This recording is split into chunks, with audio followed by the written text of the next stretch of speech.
the City of Lake Forest. Can you please call the roll? Honorable James Cowie. Here. Alderman Grumhouse. Here. Alderman Novit. Here. Alderman Woodman absent. Alderman Moore. Here. Acting Chairman Morsch. Here. Alderman Schoenhyder. Here. Alderman Booby. Here. Alderman Palmer. 8 present, 1 absent. Mr. Acting Chairman, we have a quorum. Thank you very much. The first item on the agenda is approval of the minutes of the March 7th committee meeting. Does anybody have any comments or additions or modifications to the minutes? Motion to approve. Second. All in favor? Aye. Opposed? So moved. Item number 3 is a discussion of the Southeast Access Road. I see Ramesh there. This is certainly a topic that Alderman Luby has provided a lot of leadership for as we've gone through some modifications to the original plans and had some public hearings. I'm happy to hear today that we have some consensus on this, and I'm sure the council would like to hear about that. So, I'd like to make just a couple of Great. quick comments with it. Coming back from our public meeting, our special public meeting, we left with a lot of thoughts, a lot of comments from the public. We basically started back at ground level on the road, and with 2 special meetings and some very good work from the engineering department and our consultants, as well as Cliff Miller and others, we put together a plan that will be shown to you that it pretty much changes everything. It looks like we may not have any trees removed, at worst probably 1. And everybody was very happy with it with our second meeting reviewing the plan. So it's a win-win across the board. Open Lands is on board. The committee for the beach restoration is on board. The engineers are on board. So it's very unusual that everybody is right there with us. So we're very, very happy to have Ken present this to us now. Good evening. Just wanted to go back a little bit on the option 2 that we discussed before. This was the option where we actually moved the roadway, and we actually moved it 40 feet west of its current location, and it did impact some trees and part of the ravine. The revised option, we are again moving it westward, but only about 7 feet instead of the 40 feet. And there's, like you mentioned, there's actually 1 tree impacted and part of the ravine, but we have a retaining wall. Oops. Skipped ahead a little there. Retaining wall here on the west side of the road, which is supporting that roadway. And this is just showing the 2 options side by side, showing you the actual horizontal position of the roadway. The retaining wall removes any fill or any dirt going into that ravine area that everybody wanted protected. So we completely eliminated that out of the plans of any disturbance of that area.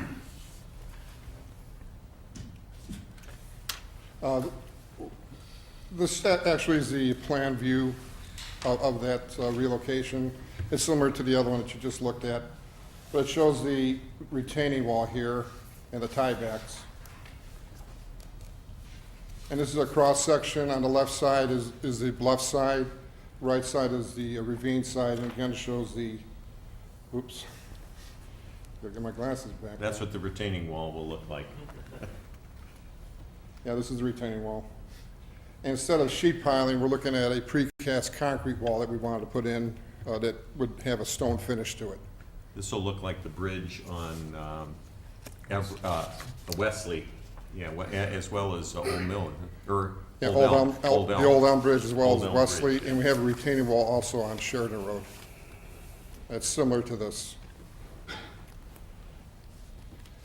Well, this is a comparison of the options. I guess, again, the main difference here is that the roadway is being moved only 7 feet instead of 40 feet. And the vertical movement's only 3 feet instead of 10 feet.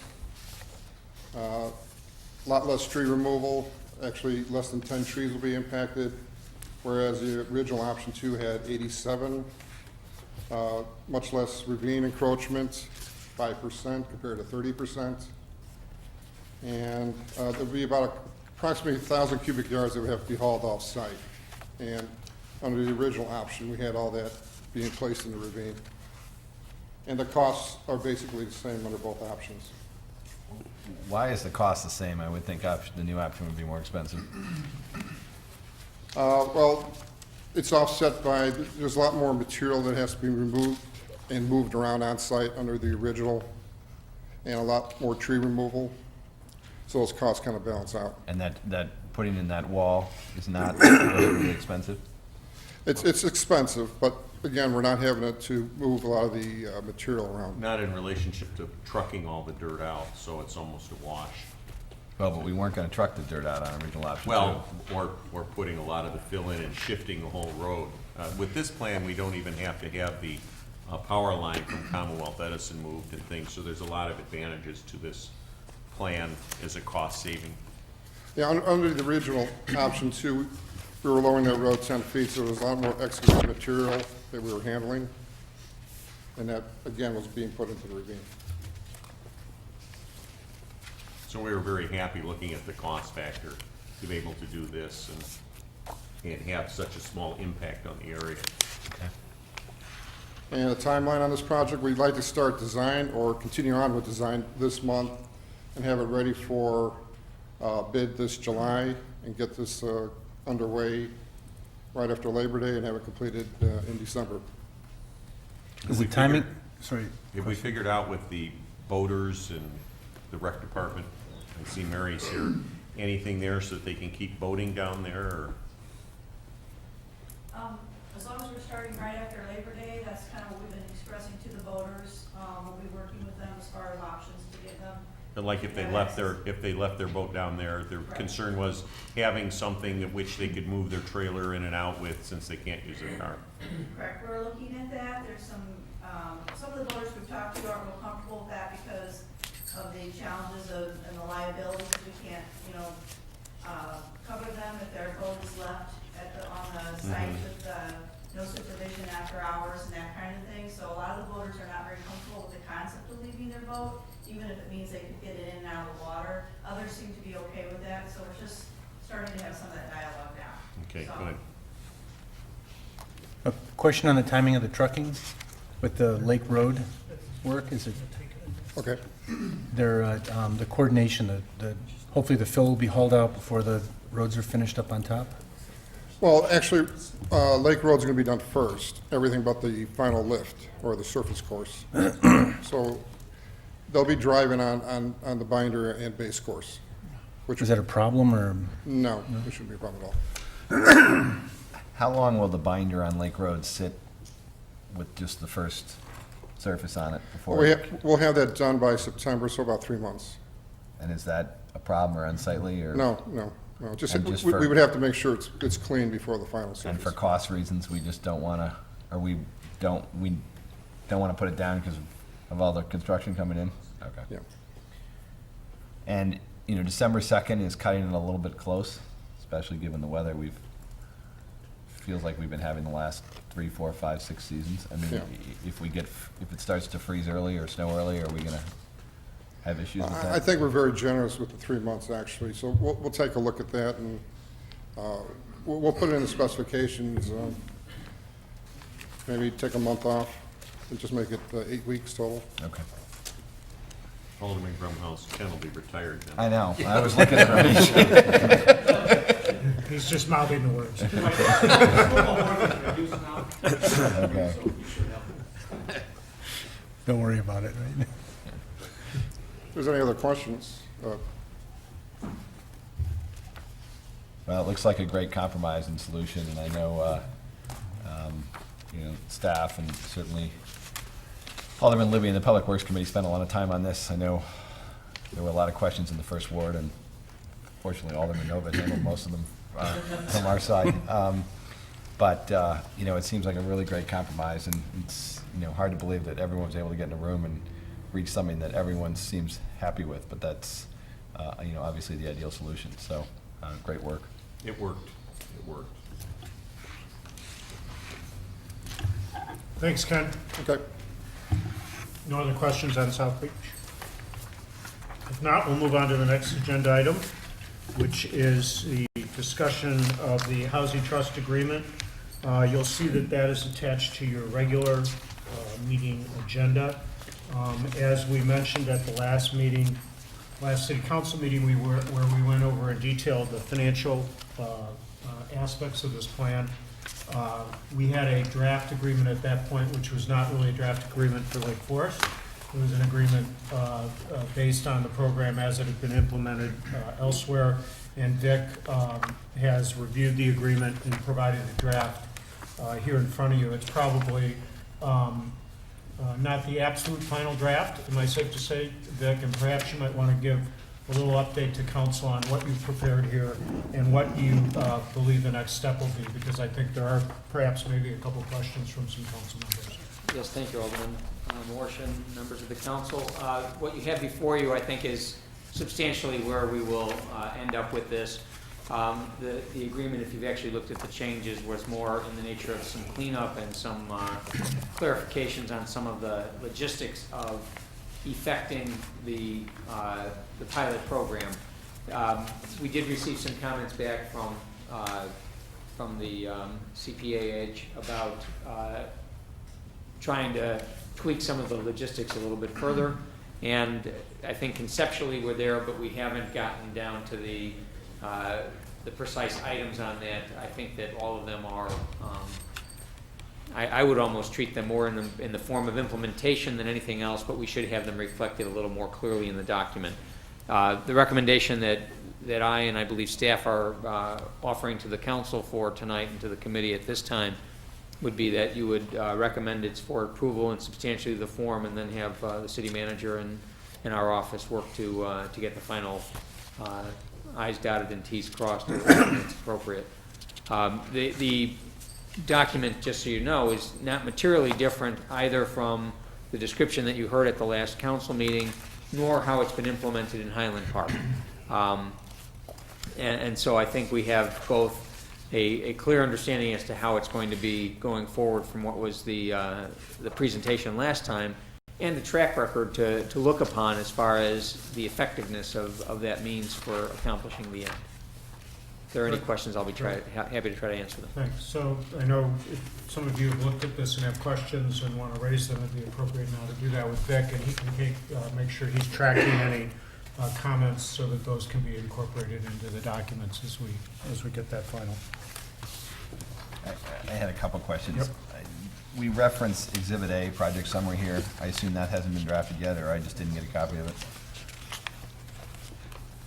I believe Exhibit A was part of the package at the last time. I think in terms of just trying to economize on some of the tree damage, we haven't reproduced all of the exhibits. The exhibit was basically the work program that was submitted last time. It had a timetable. The timetable is one of the things that actually needs adjustment, because we're one meeting off of where we originally thought we were going to be. The rules that will govern sort of who can buy the house or move into the house, and the preferences we're going to give to certain groups within the city, where does all that get established? That's in both the work program and in this agreement. You will see that there's references to our affordable housing policy. That policy incorporates the preference items in terms of selecting residents. Okay, so I know one of the things we talked about was that we wanted them to be able to move on their own when they found a property. Are they then going to be responsible for doing this? They're going to do it in coordination with the housing trust? It's contemplated they would go with the housing trust. Yeah, and I think that there are actually two different phases. One is the acquisition of the properties, and that's something that I think they intend to try to move quickly on, because they want to take advantage of any opportunity that might arise.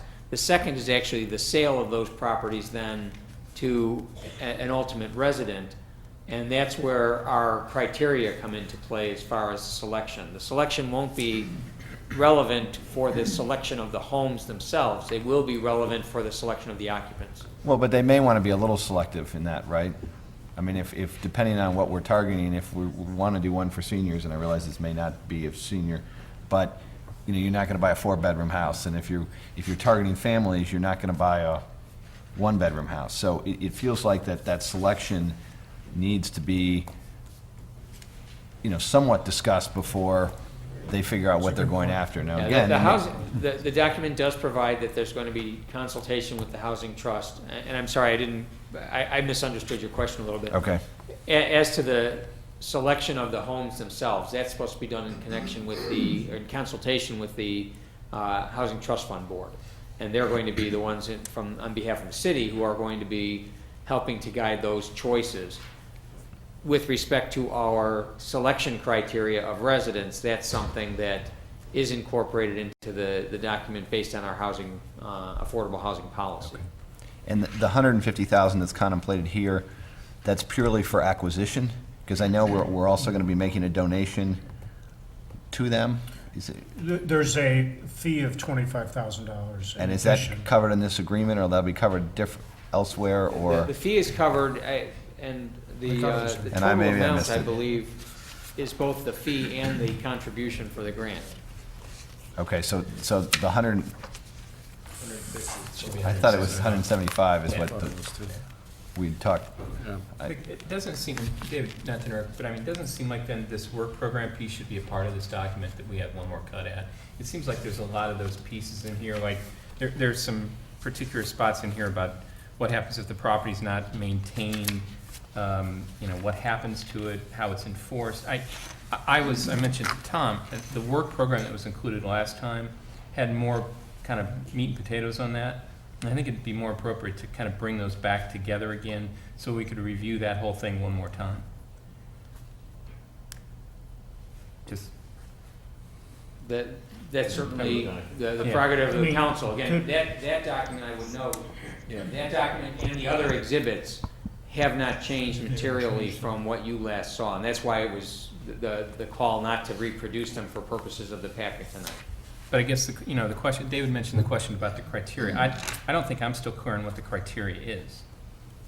So, I mean, perhaps I missed it, or The perhaps. criteria is consistent with the inclusionary housing ordinance, with Lake Forest. Okay, It's our criteria. It's okay, but not a third-party criteria. but I think I heard Yeah, Rob talk about some other for what criteria. Rob- if it's helpful. Rob's and- here, by the way. If it's helpful, and maybe it won't be, but for purposes of the property selection and acquisition, the work plan that you had previously said, CPAH's acquisition committee will research, select, and acquire the homes in consultation with Lake Forest staff and/or Housing Trust Fund. CPAH will coordinate all professional services, legal, closing, inspections, et cetera. The only thing we've added was to say that it would be done in accordance with the city's affordable housing policy, so that we had a benchmark by which everyone was working. And I think that's the direction I would assume that the council would want to take, that the policy that you've already established is how this is going to be implemented. But as far as any greater detail on that, we have not changed it. I think as I look at the changes themselves into that project summary, other than what I would call pure cleanup, the only things that we've added are several different references to our affordable housing policy and compliance with all applicable city ordinances and the like. Other than that, the policy or the project summary that you previously saw has not changed. But does the policy, and again, forgive me because maybe I'm not current on it, does the policy address income criteria specifically? Yes. Okay, so does that match with this document? They're going to be complying with that policy, yes. Okay, I'm not sure.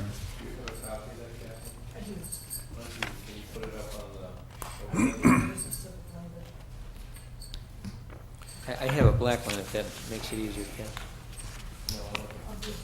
Oh, the policy.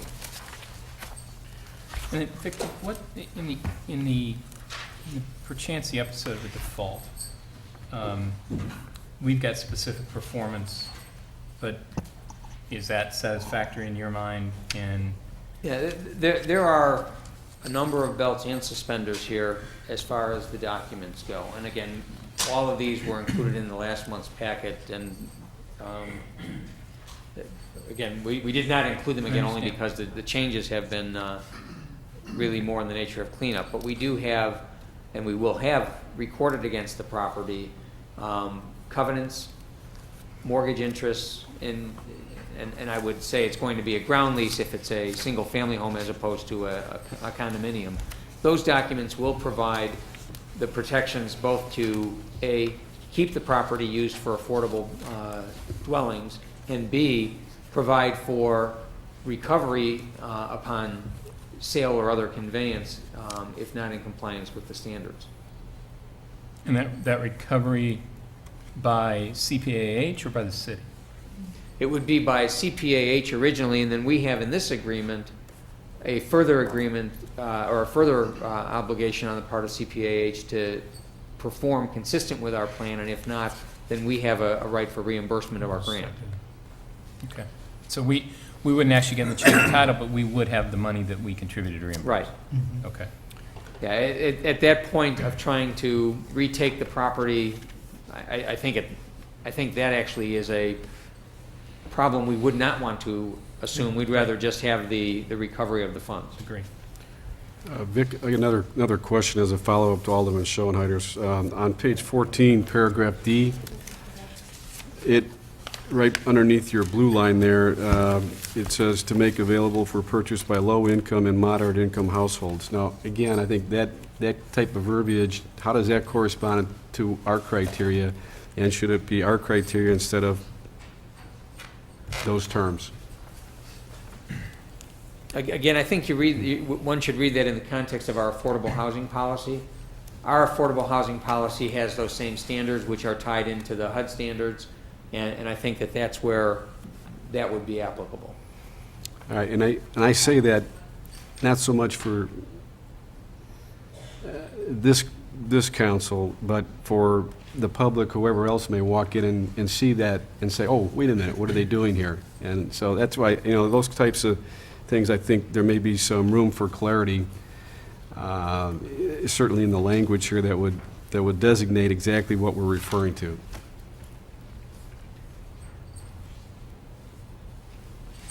I think to the same thing as Mayor Cowie mentioned on page 15, under section 2 regarding the marketing plan and resident selection for the properties as approved by the Housing Trust Fund Board, perhaps further clarifying as per the inclusionary housing ordinance. I mean, I just think it's, if you look at this document by itself, and here I am playing amateur lawyer, and I'm not very good at it. And it is dangerous. But if you look at this document by itself without those other documents, whether it be the work program or our ordinance, there are a lot of questions. So, I mean, to Mayor Cowie's comment, I think in a vacuum, we understand what you're trying to get to. It seems like it needs to connect back one more time. I think I'd be more comfortable just one more time on a go-around with the rest of the documents connected and referred back to it. My suggestion, I understand your point, and I think that we can accommodate that by saying to the extent that any terms are used in this agreement and are not otherwise defined, they shall be interpreted in the context of our affordable housing plan. That would cover then all sections. Right, we would have that as a global provision, and I guess my concern with that is that we could, throughout this agreement, continue to reinsert that phrase. I think it's just going to be a more cumbersome document to do that, but I think it's important to make clear that the expectation is that the guiding document for interpretive issues is going to be our affordable housing plan, and we can certainly add a provision to that effect. I just think it, again, makes it more clear and makes it a little bit. No, I don't think we want to have any ambiguity as far as that goes. Sometimes inserting more words creates more ambiguity than it helps. So I think if we try to do that in a more global fashion, that might achieve the objective. I just had one more point of discussion, and I guess I'm interested in getting feedback from the council as to, I think I asked the question a couple weeks ago regarding the income criteria, and is there some point in time where the owner of the house kind of no longer qualifies? In other words, they've achieved a certain income, and the answer I think we got from Rob was no. And, I hearken back to kind of thinking about, I hate to use the term, but I mean rent control apartments in New York, where you get people who are staying in these apartments forever and certainly can't afford something else. And I guess I look at, what Tom and the trust fund board have tried to do, and I think that, we would be better served by recycling these properties so more families or more individuals can take advantage of them. And I'm wondering if, and again, I'm not, conceptually, I'm a supporter of what we're trying to do. And I want to make that clear, but I think, I'm wondering if that issue isn't something we should give some thought to. Rob, I don't know. I mean, I think one thing to keep in mind here is we're all hopeful that we could do more of these. I think in Highland Park, you've done over 30. And this is a very modest start with a pilot program that we're hoping to get a program going and get something up and running and getting some units that are actually getting built in Lake Forest, which would, I think, be a huge achievement. I think there's a good track record of what's occurred that we've been able to learn from. And I think with Vic's review can customize and make sure that it's very consistent. And I think your point on making sure that we reiterate within this document that it's consistent with the Lake Forest Affordable Housing Ordinance is a very good one, and I think we should do that. Rob, if you could address this issue on and what the experience has been. Sure. And what you've seen on that topic so far. Sure. With the community land trust model, just to make sure we're clear that the affordability requirements stay affordable in perpetuity. So when a family does decide to move out of that home, it does stay affordable for the next family. There are not sort of specific timeframes or income limits that would then kick a family out if they start earning higher income, and that has a whole host of other problems that could be brought up in that case. If someone starts making $1 more than some predetermined income limit, then do you then sort of force them, if they can't afford something else in the community, do you force them out of the community and dealing with those issues? And so the way that we've dealt with it and other CLTs across the country is that there's not a specific time frame, but when someone does decide to move, it stays affordable for another family. So you're continuing to help more families. And then just sort of the natural cycle, I would say, is that if someone's income does substantially go up, oftentimes people are looking for a bigger home or a nicer home, and they will sort of self-select to get out of the program at that point. But What about transference? One of the things, I'm no expert on New York rent control, but one of the things you always hear is that it gets passed down generation to generation and stays rent control. Can we put a restriction on that this house can't be transferred and it can't be leased? So when the owner, if they pass on, the home can be inherited to someone, but that person has to be income qualified to reside in it. If they're not, they would then sell the home through the resale process. If there's some kind of equity that owner built, they could realize some of that equity, and then it goes to someone else who's in need of affordable housing and meets the income requirements. So it's not necessarily going to stay in the same, when we say available for generations, it's not necessarily the same family that we're talking about. They would have to be income qualified to live in the house. So they have to requalify. Right, anytime there's a basically be there. transfer. I think too, if you look at the time that people live in Lake Forest and the number of years of turnover, it's 8 to 10 years that most houses turn over in the community.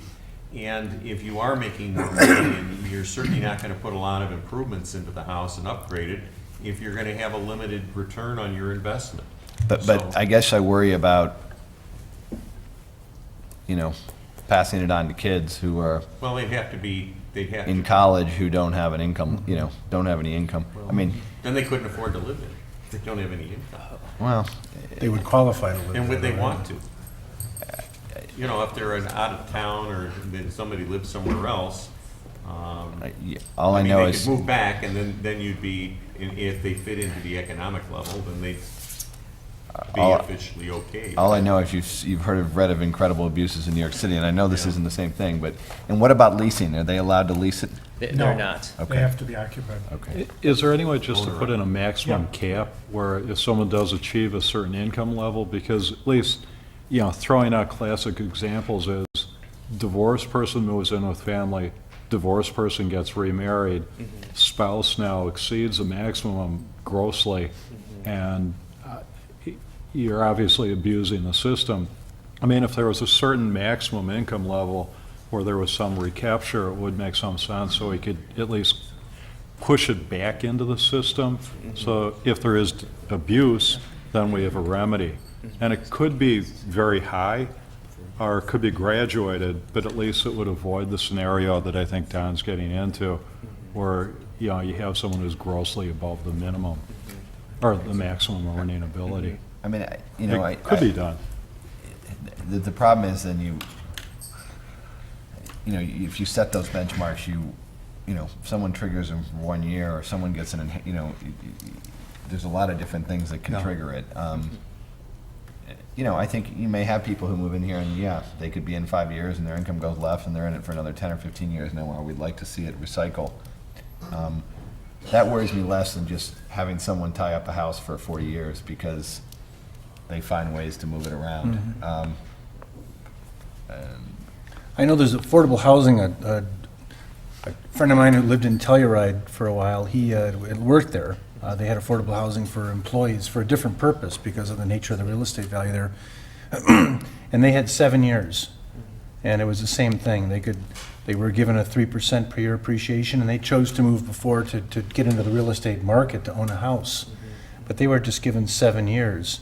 And while that wouldn't work with the senior situation, it would be probably more terrifying than anything. It may work with young families or such, and then you get the turnover and you get the benefit of, I think that's one of the concerns. I don't know mechanically how to do it. I had a question that's a little off point, but I wanted to ask Vic if before I forget, because I'm a little jet lagged. Vic, is there a provision in the housing trust to have executive session type meetings for acquisition purposes? Or is it all Yes, public they're a meeting oriented? They're a public body, just as the city council is, and they can, under the same circumstances, go into executive session. Okay, just a clarification, thanks. Sorry, back to the main point here, but. I think putting a time limit on the homes, though, changes it. Our goal for some of these people may be employees of Lake Forest College. Maybe they won't be full professors necessarily, because I would think they'd probably be making a little more money, but they may never, in this community, in some of those educational levels, go high if they have a wife and a couple of kids in school, et cetera. So it still may be affordable housing. And I also want to point out that these homes are probably not in the top areas of the community. They're not on Lake Road, et cetera. And they're going to be homes that would probably be, the less desirable real estate in town if you had a choice. So I really don't see a real problem there, because most of the people that will move in, if they make a lot more money and very successful, the trend is they're going to move out and move up. And the other ones that are in those particular positions, maybe working for nonprofits, schools, et cetera, that's the type of families that we want to see stay in town and be successful here. So I'm really in favor of this program. And I don't feel strongly about this point. I just think it's something that maybe the Housing Trust should go back and think about. And maybe it's a 7 or 10 year limit, and at that point they have to requalify. And if someone still, at that time fits the income limits, they can keep living in it. And part of it is you obviously don't want someone to abuse the system. Part of it is, if they have that much money, you'd like to get it back out there so someone else has the opportunity. And I think that's naturally going to happen, right? I think the inclination is people are going to want to move into a nicer place. And I think, quite frankly, the people who benefit from this, most of them are going to say, hey, that was a great deal, that really helped me out. That's right. I want to give someone else the same opportunity. So, I think you're dealing with a very small what-if scenario here. But, I do wonder whether it might be something, Tom, that you and your committee want to think about, and whether there's any. No, I think that's a good restrictions point. we I wanna think put in. we can certainly do that. And I think the recommendation here tonight is to send this back to Housing Trust to finalize these documents. And Vic, are you comfortable we can have a good dialogue around that topic? Yes, I don't think that we have very much in terms of gap, and, you know, again, in terms of the comment that Alderman Schoenheimer mentioned, we can certainly add some language even before you act tonight if that's of concern. We do have, if you look on page 22 of the packet, a section on construction, and we'll just make it specific where it says, in accordance with the laws of the state of Illinois, we'll also just say, as well as the codes, ordinances, and regulations of the city, including, without limitation, the city's affordable housing policy. Great. So we know what our benchmark is for interpreting any provision of this agreement.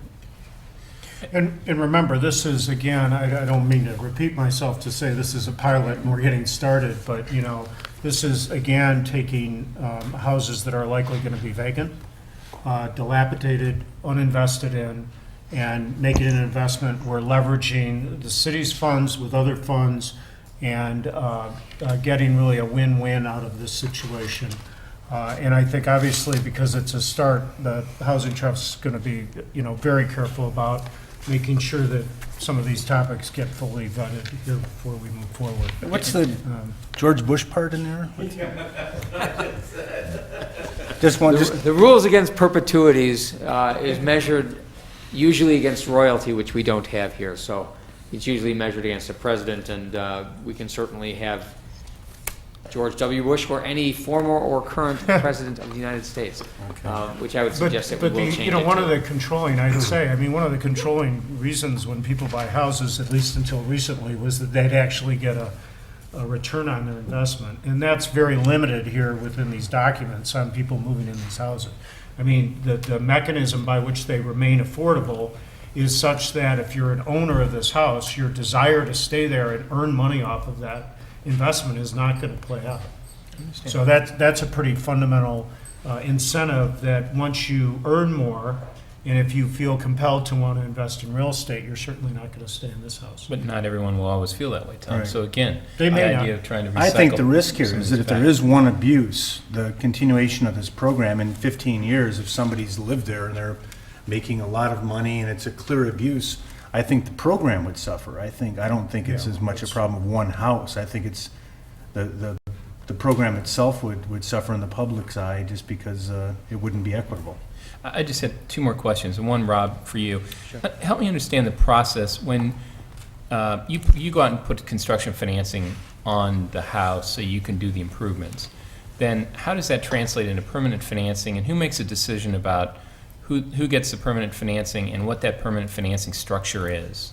So the permanent financing is a loan, a mortgage that the home buyer takes out to purchase the property, and so which is usually close to the sales price of the home.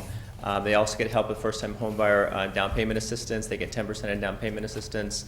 And so the sales price of the home, which ends up being the end mortgage amount or approximately that amount, is determined by the total development cost, so the acquisition and rehab cost of the home, the amount of grants that we had available, and then the income range that the home is dedicated for. So with these homes, it's for people earning no more than 80% of the median income, which for a four-person household is about $60,000.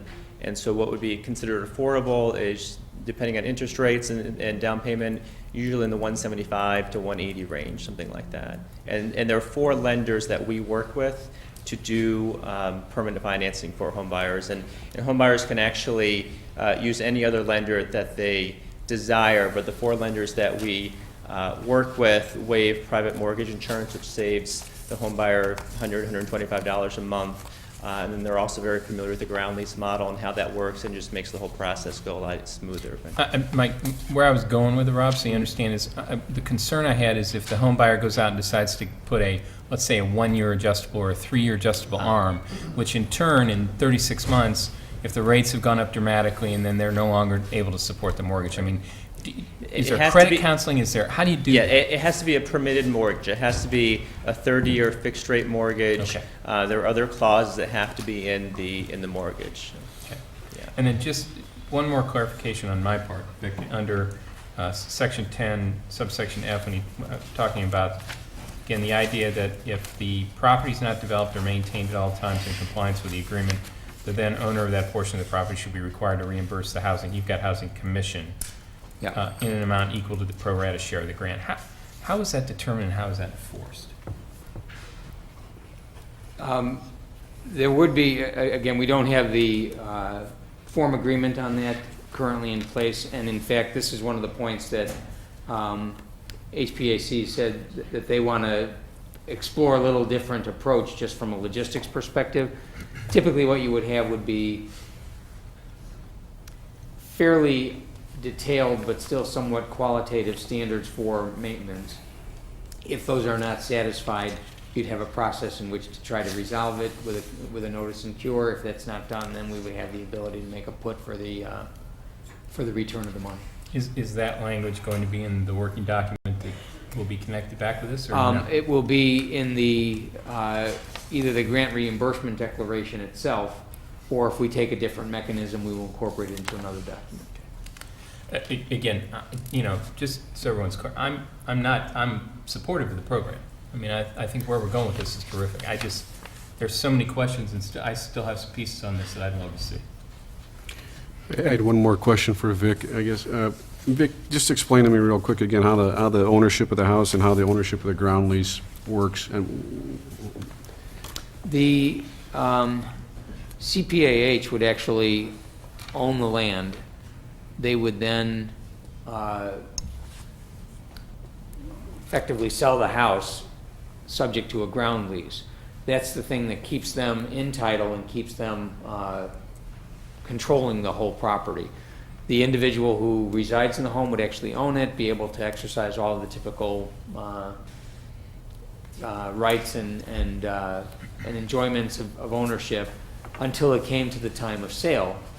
And then they're not able to sell the ground, they can only sell the building. That's when the ground lease comes back in as the control ultimately to keep it as an affordable use. And our equity contribution is not an equity interest in the ownership. No, our equity contribution is essentially a contractual right against CPAH to make sure that they keep to all of these standards. And if they fail to, then we're entitled to get a recovery back of that equity, of that grant. So we're not going to have an ownership in the land. We're going to have a contractual right against CPAH to make sure that they keep to the program. But that would be subject to the first mortgage on the property, right? The ground lease would actually be the first document recorded. Understand. Yeah. And the mortgage would actually be subject to that ground lease. Right. Yeah. Ground lease is as you know, you're in that business. Question for Ed. Have you So that's how we reviewed can our say- ordinance to see if there's, Do whatever we have to do to enforce our rights. so have you reviewed our ordinance to see if there's anything that puts the grants that you go after in jeopardy? There are any conflicts with our ordinance and I've the not rules that we seen, put in place? I've not seen any. As long as it's, a preference-based system and it's in compliance with the fair housing laws, that's fine. In Highland Park uses one set of selection criteria, and we've talked to the Housing Trust about having them develop their own if there's any variation to what's already in the ordinance. So I don't think that's Looks gonna be a problem. consistent? Mhm. And just a thought, and pops into mind, and it's preserving the character of the homes that are used in the program. I'm assuming there's some limitation on the potential development of the properties, that it would have to be approved by the Housing Trust if someone wanted to add a bedroom within zoning or whatever city ordinance might exist, so we don't upgrade the value of the property to worsen the problem that we have already. That's right, and that's actually in the ground lease. If you, people can finish a basement or do something fairly minor like that, but if there was any major structural changes, they would have to get approval before doing that. Okay, so. And then also built into the resale formula, it doesn't make sense for people to do that because normally if you were going to make a large investment in your home, you would recoup a lot of that whenever you decided to sell. Under the resale formula, you wouldn't recoup a lot of that because any kind of appreciation is compressed, so it wouldn't make sense for someone to do that financially anyway. Yeah, just, well, beyond that, in fear that the house evolves to a point where it no longer would be in the affordable bracket on resale. But again, it's a two-house project, and there are going to be changes that are going to be needed in this that we'll discover, but at some point, we have to begin, and I think this is a great way to start. Yeah, I hope we don't have to make a lot of substantial changes. I think this is one of the things that we've looked at, is this program is very proven, and it's been done not just in Highland Park, but around the country. This is not a new idea. It's an idea that we've been able to adapt here in Lake Forest and make it consistent with our housing ordinance. And so I think, hopefully the pilot portion of this is to see how successfully we can implement it, how well it's received, and how hopefully we can then do additional units going forward as these opportunities become forward. Because, and I think many of the council have probably received a lot of the same correspondence I've received. There's been a lot of really very, very positive responses here from the community. People are familiar with these programs. They've seen them happen elsewhere in other adjacent communities and seen how successful they've been. So I really think that going forward today, and I think Vic can provide guidance for the Housing Trust, which, now we have 7 members on the trust. It's not like a small committee. We have banking representatives and others that are able, I think, to address many of these concerns. And so to approve this tonight and then pass it along to Housing Trust for implementation would be great. Other questions that need to be on there? Vic, have you been scribing on this stuff so that we can get these things incorporated I have. tonight into a resolution or something to make sure that it's a part of the record? So, Tom, just to clarify, are we going to make these changes and clarifications and come back, or you're asking tonight to take what we have, which is really a red line document that's not complete, and approve that to take it back for approval? No, Vic, can you please explain what the resolution is? I would think that the council, if it's of your want to do so, can approve it with certain specific changes and recognizing that there's going to be the substantially in the form nature of the approval, and that final determination of form will be left to the city manager and city attorney in consultation with the Housing Trust Fund Board. You know, I guess, again, I guess my only, not to be difficult about it, but I guess my only thing is I'd love to, since it is a pilot program, Tom, I agree with you, and I think we want to get it right to start with. I'd like to see one more go around on the document. That's just me. I mean, I think all those documents were at the last meeting, and that was, tonight was to be our one more go around of the documents after Vic had a review of it. Well, but we've also got you've got a red line of the agreement, which really, we don't know how much will or won't be agreed to by Rob's group or where it'll end up. I guess that's my only comment. I'd like to see more of a final document. If it would be at all helpful, and I don't want to speak for Rob, and he can certainly add to it, we have had some communications back and forth, and I think that the 2 issues that have been identified, and I'll let Rob follow up, is one with respect to the logistics. You'll see that in section 7D, I had made some changes with respect to a closing escrow and sequencing of the recordation of the documents. He had indicated that he thought there might be a more streamlined way of doing that could actually save money. Not anything to change the substance of it, but simply a slightly different implementation approach. And my indication on that was we certainly can look at a way of making it, cheaper and faster, so long as it doesn't make it less effective for the city. The other was also a matter of implementation, and that had to do with the reimbursement agreement that we talked about in section 10F. And again, he thought that there might be a way that makes that a little bit easier to implement and a little less costly for purposes of recording and the like. If that's going to be available, I don't see any reason why the city would have any objection to that. But we haven't had a chance to sit down and talk about specific language for those 2 provisions. Those are the only 2 that I'm aware of maybe Rob has more to contribute to that conversation.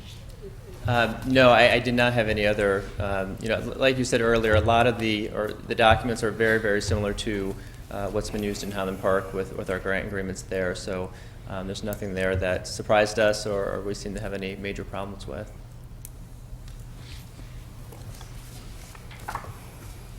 Other questions?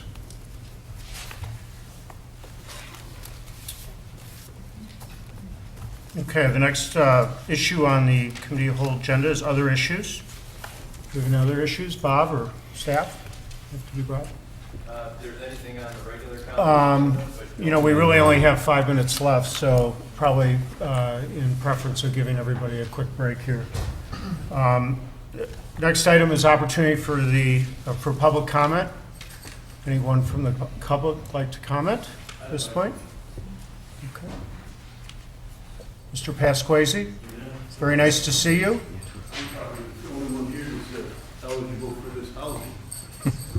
You sell a lot of hot dogs, Mr. I don't Pasquesi. understand why we're going after this housing for Lake Forest. Who's it for? Is it for somebody in Lake Forest? I haven't heard who's asking for it. I know that the police and fire are not looking for it. The college, the teachers are moving out over there, and the college students are moving into their places. I don't understand this is not Highwood, not North Chicago, it's not Waukegan. I don't understand what we're doing here. You're getting people to come in here, and they're not going to be able to afford this. I just can't understand why we're doing it. That's my opinion, and I would probably be the only one recipient here right now. I wouldn't want it. And I don't think the neighborhoods are going to go happy about getting people they don't even know. This is supposed to, if it's going to be affordable, it has to be affordable for only Lake Forest people, as far as I'm concerned. That's my opinion. Thank you. Any other comments, please? I'm representing the League of Women Voters, but I'd like to respond to you, Mr. Pasquesi. I know many people in town that are 50,000 or less in income, and they've given a whole lot to this city over the years. I can attest to that. I won't go into all of them, but I will say that we back what your proposal is. I've done my research, and I know that Rob has done very good work, and so I think it's a good way to go. But my only comment is it's too little and too late. It needs to be done now. I have been sitting on committees for not steadily through 9 years, but starting 9 years ago when we were working on affordable senior housing. We identified all the parcels in town.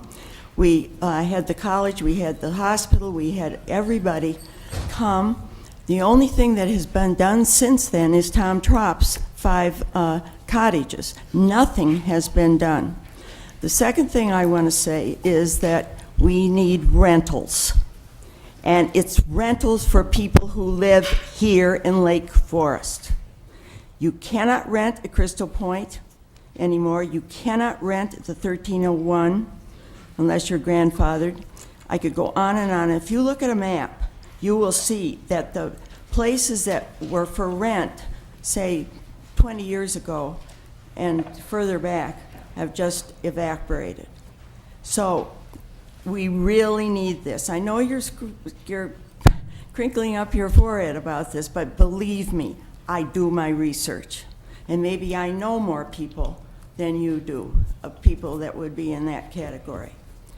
I think we need to think about what we want Lake Forest to be. I think it's almost a moral issue. I think that people who have lived here have a right to live here. We're not trying to bring other people in. So, once again, I won't go on and on, but I support this. I hope you will go on and take one of the properties and also build some rentals as soon as possible. Thank you very much. We are actually running out of time for our meeting. If it's on this topic, this will be on the regular agenda. It's on this topic. Do you mind if you could hold until the regular agenda? You will have an opportunity for public comment at that point, if that's okay. With that, I will accept a motion to adjourn the committee of the whole. So moved. Second. All in favor? Aye. So moved. Council will begin in 5 minutes. Thank you all very much.